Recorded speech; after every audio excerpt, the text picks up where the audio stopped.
Well, well, and right. Look, we talk about freedom of speech, which is much, that's my topic. So, I've had a couple of people from the UK as guests on my program, and we have talked about, they don't have a First Amendment in the United Kingdom, and they have No, had some no, really, nowhere in Europe for that matter. we're really pretty much anywhere, and they have more of a problem with censorship and people literally being arrested. I mean, one of my guests was Count Dankula.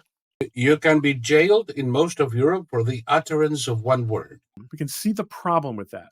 But having said that, and I'm not suggesting that at the end of the day, just how much has the United Kingdom suffered from a lack of freedom of expression in the last 100 years? Maybe someone has done that study. We're living in such an open system. The question is upside down, is a proving of the negative. You can never prove the negative.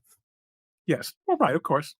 Now, it's not fair to say that there is no freedom of speech in No. England, because to a great degree there is. Specific areas where you cannot venture. Why do freedom of religion and freedom of speech live together in the First Amendment? Why shouldn't they be two separate amendments? Because it's freedom of conscience. That's right. And what happens? There's no constitution. There's no written constitution at all in the UK.